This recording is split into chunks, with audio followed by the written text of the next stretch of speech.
Hey there, everyone. This is Kevin Hoover with In the Biz Podcast, real estate and business podcast, live from Myrtle Beach, South Carolina. So today we're going to stick with our real estate because that's really what I do best. We're in a seller's market here in Myrtle Beach, as most of the nation is. And I want to talk a little bit about what that means, and because I think there's a big misconception about when we're in a seller's market, kind of what that comprises. So let's talk about this. Really, first things first. Like in a seller's market, who decides the price? Because the illusion is that if it's a seller or a buyer's market, that the seller or the buyer decides what they pay for property, and that is completely, without a doubt, 100% false. So let's dissect this a little bit. When you're I'm just going to use the current state of our market as the example. When you're in a seller's market, the market still decides what property values are. And when I say the market, I mean things like comps, things like recent sales, recent listings, and past sales. Those all still determine the market. What we mean by being in a seller's market has more to do with inventory and ratio of buyers to sellers than anything else. So a seller's market means there are more buyers than there are sellers, which means properties typically sell faster.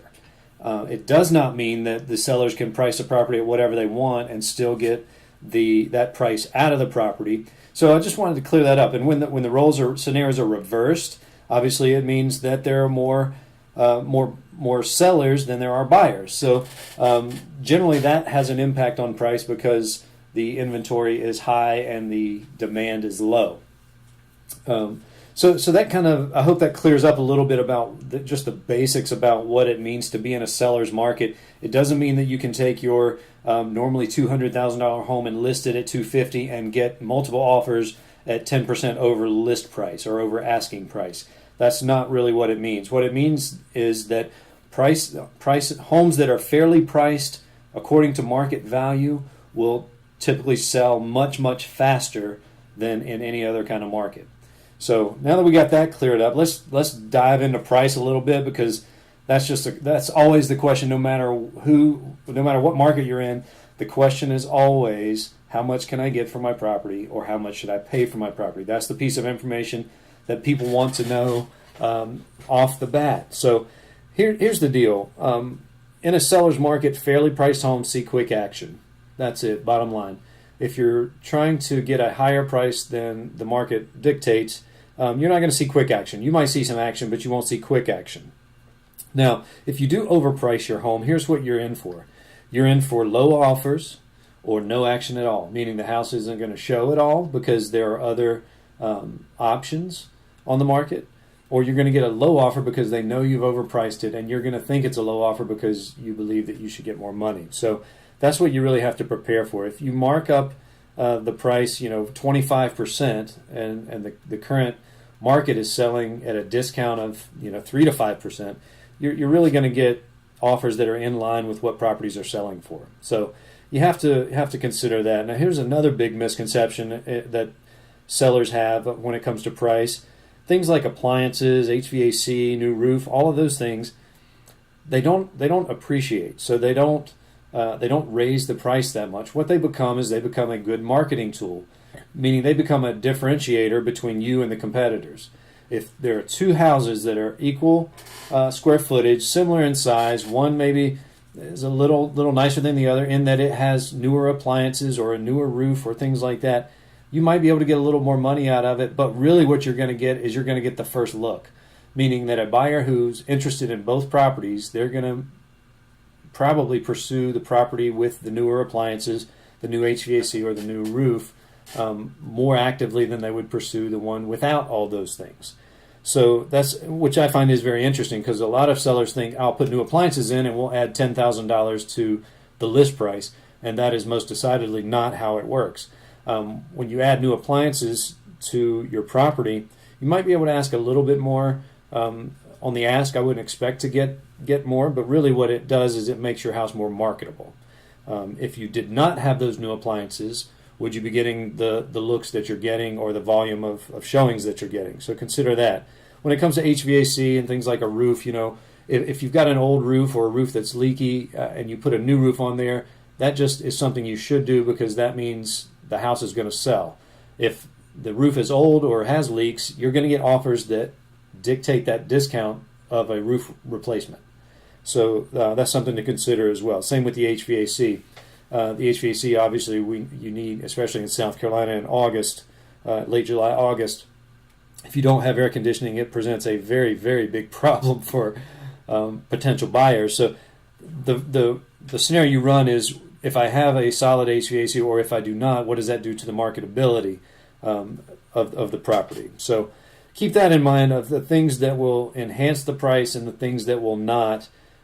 Generally, appliances, HVAC, all of those things are things that you should have that buyers will expect to be in good condition or relatively good condition in a seller's market. So keep that in mind. It just sets you apart from any competition that may be out there. So let's move on. Now, once you get offers, because if your house is fairly priced or underpriced, you're going to get some action quick. If it's underpriced, you're probably going to get multiple offers very fast. So what happens when the offers come in a seller's market? How do you handle these offers? And what does it mean to negotiate in a seller's market? So the first things first, like I like to tell my clients, have your bottom line number in mind. And what we do is we run scenarios. Most agents do this, at least I hope they do. Run scenarios as far as, do you owe anything on the property? Here's the comps. Here's what it says. What is the lowest number you would accept? Now, obviously, as sellers get nervous with that conversation because they think the agent's going to go out and advertise the lowest number, which we're not. Obviously, we're commission-based, so the more we get out of the property, the more money we stand to make, and the more money that our clients make. So that's not really what we're going for, but what we are going for is to get the client thinking about the negotiating and what is their number. Because here's the thing. You're going to have to negotiate. Almost no property is going to get what they're asking or over what they're asking. There are the rare, exceptions. But for the most part, by and large, you're not going to get the number you're asking for. You're going to have to negotiate, which means you're going to have to come off in price, or you're going to have to adjust the terms, or you're going to have to do some repairs, significant or insignificant. And that's the reality of it. So when you have your bottom line number in mind, you can then negotiate strategically, but you can also stop wasting people's time. And if someone's offering you something at that number or above, it really behooves you to consider accepting it or working around some of the terms of the contract so that you can move it forward without waiting, because time is money. The longer your house sits on the market, the less likely you are to get the number you're looking for.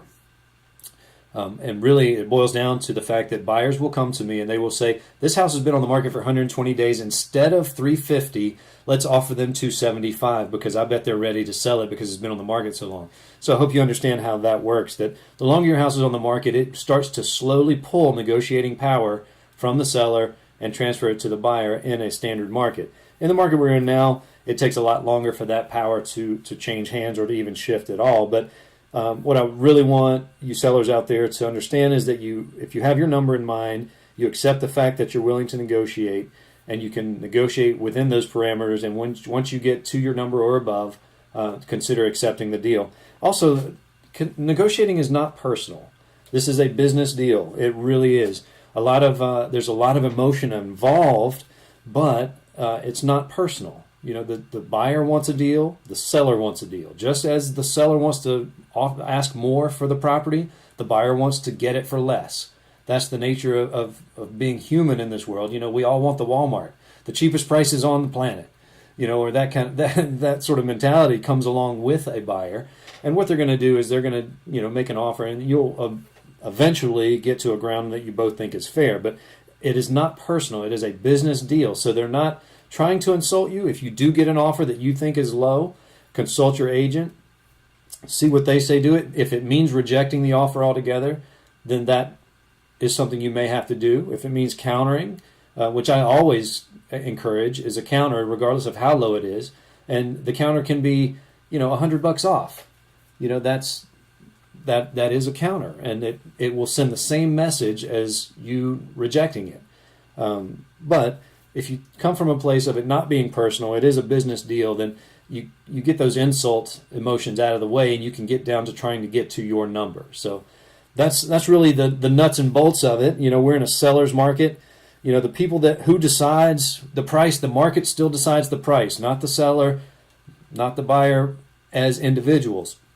The buyers and sellers as a collective over a period of time decide what the market determines the value is. So keep that in mind. You can't just charge whatever you want. I mean, you can, but you're not going to get a buyer if you do.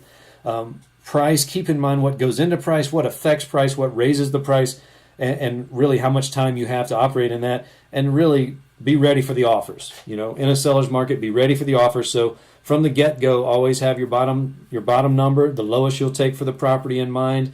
Always negotiate for higher. Get a good agent who's going to, believe that and want to fight for you and get as much as you can, and never take it personally. The stress and everything that comes along with it, if you take it personally, is just not worth it. So hope this helped clear up the market stats for today. My name is Kevin Hoover with Grand Dunes Properties in Myrtle Beach, South Carolina. Please email me or respond to any the podcast or the video that will be on YouTube if you have any questions. We'll see you guys next week.